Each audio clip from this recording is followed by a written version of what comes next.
Bienvenidos a Narco Historias Reales, Poder y Lujos.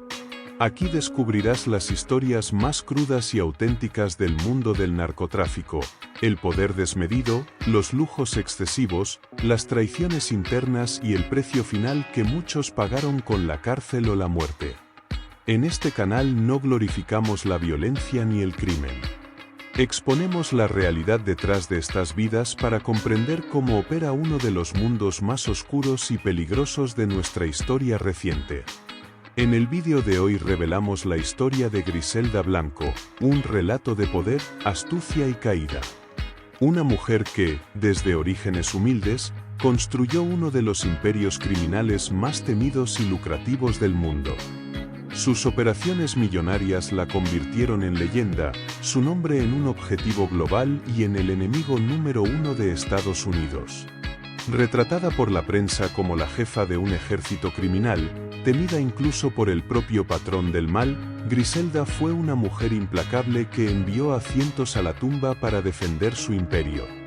A diferencia de muchos criminales de su época, logró llegar a la vejez en libertad, aunque el karma terminaría alcanzándola años después.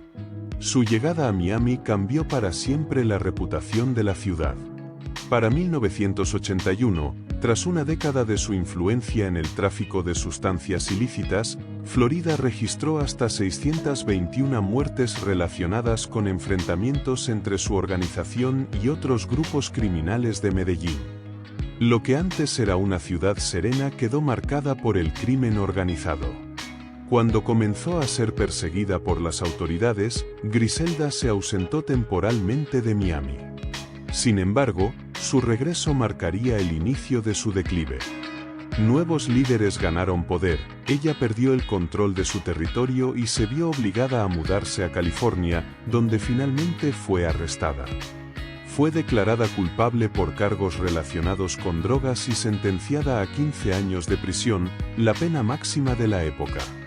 Aunque los fiscales intentaron añadir cargos de homicidio para solicitar cadena perpetua o pena de muerte, no lograron probar su participación directa en la mayoría de los casos. Gracias a un acuerdo legal, en 1998 Griselda se declaró culpable a cambio de una condena reducida, pasando un máximo de 19 años tras las rejas. Durante su tiempo en prisión, incluso mantuvo una relación sentimental con Charles Cosby, un hombre 8 años mayor que ella. En 2002 sufrió un infarto del cual logró sobrevivir y, 2 años después, regresó a Colombia como una mujer libre. 2 de sus hijos sobrevivieron al negocio familiar, y Dixon comenzó a vivir con ella. Su liberación parecía marcar un nuevo comienzo, alejándose de la vida criminal para cuidar de Dixon, quien luchaba contra la adicción. Sin embargo, en 2008 Griselda volvió a los titulares cuando el FBI descubrió que intentaba retomar operaciones en Medellín, tras contactar a un criminal buscado por Interpol. Se especula que esta decisión estuvo ligada a la muerte de Dixon, quien habría sido asesinado por deudas impagas.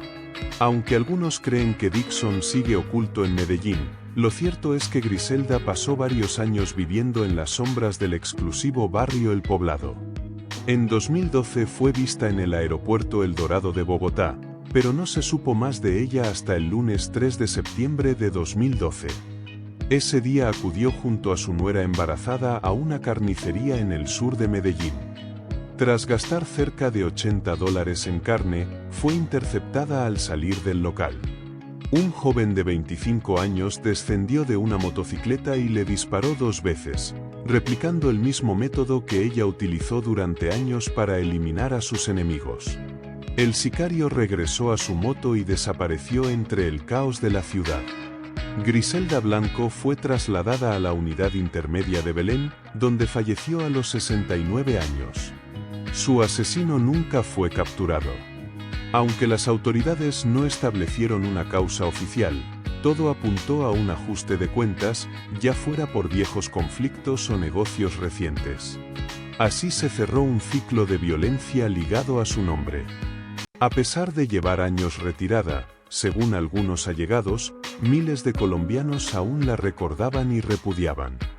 Su funeral se realizó en el cementerio Jardines Montesacro de Itagüí, con la asistencia de unas 100 personas, entre familiares, vecinos y un grupo de jóvenes que impidió el acceso de la prensa. Entre ellos se encontraba Michael Corleone, el único hijo que le sobrevivió, quien incluso expulsó a un misterioso hombre que lloró desconsoladamente frente al ataúd durante más de media hora. La historia de Griselda Blanco no terminó en prisión, terminó como vivió, envuelta en violencia. Pues sin mediar palabra, este se retiró y su figura se fue perdiendo tras unos arbustos. Pese a la incógnita que rodeó su despedida, finalmente la jefa sería sepultada en una tumba del bloque 15 del campo cementerio, diagonal a 80 metros de las bóvedas de quienes llegaron a considerarla su madrina, Pablo Emilio Gaviria y su primo Gustavo Gaviria. Todas estas tumbas se han convertido con el tiempo en atractivos turísticos que llaman a cientos de personas a lugares donde criminales como ellos dejaron su huella. Un tipo de turismo que, si bien las autoridades colombianas han intentado erradicar, se hace cada vez más difícil, especialmente por el mito que continúa creciendo alrededor de figuras tan polémicas como la de Griselda Blanco. Su historia sigue alimentándose del interés constante por su vida y su legado. De hecho, fue este fenómeno el que propició la llegada en 2024 de Griselda, la serie biográfica estrenada por Netflix, la cual, a tan solo una semana de su lanzamiento, se posicionó como la serie más vista en Estados Unidos. Este éxito provocó, a su vez, que Michael Corleone Blanco, el hijo más conocido de Griselda y posiblemente el único que sigue con vida, demandara a la plataforma y a la actriz colombiana Sofía Vergara, quien además fungió como productora ejecutiva de la serie. La demanda se basa en haber contado la historia de su madre sin otorgarle compensación ni atribución alguna. Una batalla judicial que continúa en suspenso. Paradójicamente, Michael, quien tras la muerte de su madre siguió sus pasos en el negocio ilícito y fue arrestado en varias ocasiones, hoy se presenta como un empresario reconocido y creador de Pure Blanco, una marca de ropa con la que mantiene viva la memoria de Griselda al imprimir su rostro en distintos diseños. Por otra parte, ese mismo año, y gracias al impacto de la serie, salió a la luz un último misterio en torno a Blanco, uno que transportó a muchos de vuelta a su funeral. Esto ocurrió cuando algunos curiosos comenzaron a frecuentar su tumba y notaron que, en la discreta placa donde figuran su nombre completo y sus fechas de nacimiento y fallecimiento, ahora también aparece el nombre de Luis Fernando Restrepo, quien, según se indica, habría muerto en 1985. Si bien resulta curioso que este detalle haya sido advertido hasta ahora, la mayor incógnita es quién fue realmente esta persona.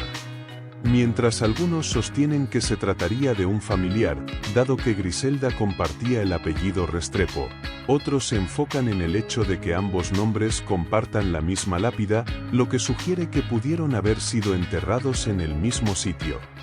Entonces reaparece en la memoria aquel extraño hombre que desapareció del funeral sin decir una sola palabra. Familiar o no, el misterio continúa rodeando a Griselda Blanco, ampliando un legado que, para muchos, representa indignación, y para otros, una historia llena de claroscuros digna de ser descubierta. Por ello vale la pena conocer más sobre su vida y los momentos que la llevaron a convertirse en una de las figuras más reconocidas del narcotráfico y de la ola de violencia que, en apenas un par de años, alcanzaría dimensiones internacionales. Nacida el 15 de febrero de 1943 en Cartagena, Colombia, Ana Griselda Blanco Restrepo creció únicamente junto a su madre tras el divorcio de sus padres. Juntas se mudaron a Medellín, donde su madre contrajo matrimonio nuevamente. Para entonces, el país atravesaba una de las etapas más violentas de su historia, marcada por el asesinato del político Jorge Eliezer Gaitán. Un ambiente de disturbios y agresividad que se convirtió en el día a día de una joven Griselda, quien pronto comprendió cómo el poder podía obtenerse a través de la violencia. Así, con apenas 11 años, secuestró a un niño de clase alta con el objetivo de exigir dinero por su liberación. Al negarse a pagar el rescate, tomó un arma y acabó con la vida del pequeño, quien se encontraba atado. Increíblemente, nunca fue descubierta. Sin embargo, aquella acción no fue más que el inicio de su incursión en la delincuencia. A esto se sumó una infancia marcada por el abandono y el abuso. Su madre se dedicaba a vender su intimidad, y Griselda llegó a bailar en cabarets para conseguir dinero. A los 14 años fue abusada por su padrastro, hecho que la llevó a huir de casa. Desde entonces vivió en la calle, robando carteras y falsificando dinero. Fue en ese entorno donde conoció a su primer esposo, Carlos Trujillo, quien se dedicaba a falsificar documentos y traficar personas. Se casaron ese mismo año, cuando ella aún era menor de edad. Con Trujillo tuvo a su primer hijo, Uber, y más tarde nacerían Dixon y Osvaldo. Estos nacimientos motivaron a la pareja a expandir su negocio criminal y emigrar a Estados Unidos. Sin embargo, al notar que Trujillo no compartía su ambición, Griselda comenzó a verlo como un obstáculo y llegó a amenazarlo de muerte si no se apartaba de su camino. Aunque se dice que él fue su gran amor, Trujillo moriría años después de cirrosis y nunca volvería a tener contacto con sus hijos. Antes de emigrar, Griselda identificó una casa de cambio en Medellín, lo que le permitió incursionar en el envío de sustancias ilícitas a Nueva York, donde el mercado se encontraba en pleno auge.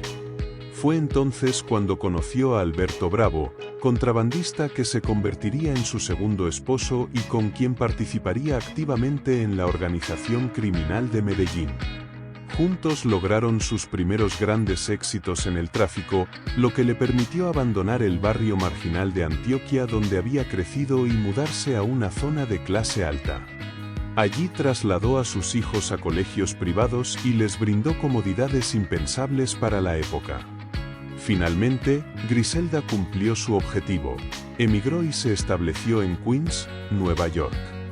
Desde allí, junto a Bravo, consolidó el negocio familiar de compra y venta de drogas, contrató sicarios y expandió una red de mujeres conocidas desde su adolescencia, a quienes utilizaba para vender tanto su cuerpo como la mercancía en las calles neoyorquinas. El ascenso fue tan vertiginoso que, con el tiempo, Griselda Blanco pasó a ser conocida simplemente como la patrona. Griselda lo entrenó para que transportara periódicamente sustancias ilícitas escondidas entre su ropa, una modalidad que luego se popularizaría en el mundo criminal. Lo que parecía un paraíso pronto se convertiría en pesadilla cuando descubrió a Bravo engañándola en un bar. Según algunas fuentes, Griselda ocultó esta traición a su esposo para poder usarla a su favor. Cuando Bravo tuvo que realizar un viaje de negocios a Bogotá, se difundió el rumor de que moriría a manos del crimen organizado, presuntamente por miembros de la organización ilícita de Medellín que ella había enviado. Años después, Griselda confesó que ella misma lo había asesinado con un arma, después de que él la obligara a tener relaciones con su hermano, Fernando Bravo, para saldar una cuenta pendiente. De cualquier forma, Bravo murió, y Griselda se mudó a Miami, donde conoció a Darío Púlveda, quien se convertiría en su tercer esposo y padre de su último hijo, Michael Corleone. Sin embargo, cuando la relación comenzó a deteriorarse debido a que Púlveda quería que ella abandonara el negocio del narcotráfico, intentó controlarla llevándose al niño a Colombia, ya que nunca quiso que su hijo se viera involucrado en las actividades ilícitas de su madre. Esto desencadenó una tragedia. Púlveda fue encontrado sin vida en un club de Medellín en 1990, y su propio hijo, de tan solo 5 años, fue testigo del crimen. Por esto, Griselda sería apodada la Viuda Negra, ya que, independientemente de su participación directa en los homicidios de sus esposos, todos los que estuvieron a su lado terminaron muertos. Su éxito en el tráfico de drogas la convirtió en una de las líderes más respetadas durante la llamada Guerra de los Vaqueros y pionera del narcotráfico en Miami, que en esa época se consolidó como la capital mundial de las drogas ilícitas. Su ejemplo inspiró a otros criminales como Pablo Escobar, con quien tuvo relación al inicio de su carrera y posteriormente se convertiría en competencia. En 1975, Griselda y 30 de sus subordinados fueron acusados de cargos federales por conspiración en el tráfico de drogas, convirtiéndose en el caso más grande de narcotráfico de la historia hasta ese momento. Esto la obligó a huir a Colombia antes de ser detenida en Estados Unidos, aunque regresó a Miami a finales de la década de 1970. La llegada de barcos cubanos a Florida en 1978 la favoreció, ya que pudo incorporar a varios recién llegados como distribuidores de su mercancía. No obstante, tuvo que enfrentarse al poder de otros grupos, especialmente al de Medellín liderado por Escobar, quien tras años de guerra armada persiguió a los hijos de Griselda. Ante la amenaza, ella huyó con ellos a California, donde en febrero de 1985 fue finalmente capturada por la DEA mientras seguía el rastro de sus hijos, quienes ingenuamente se transportaban en autos de lujo.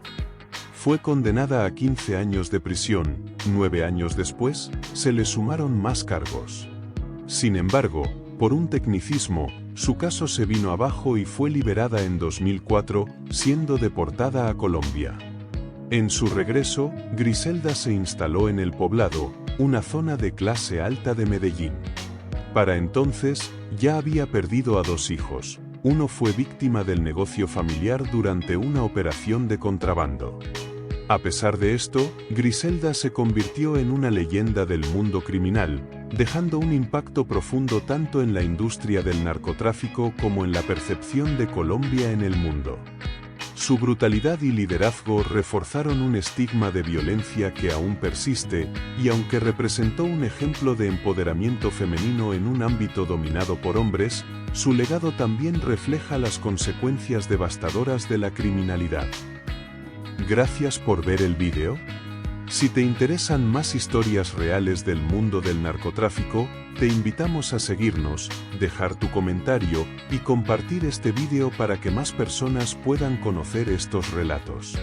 Esto es Narcohistorias Reales, Poder y Lujos, donde la verdad supera la ficción. Nos vemos en el próximo capítulo.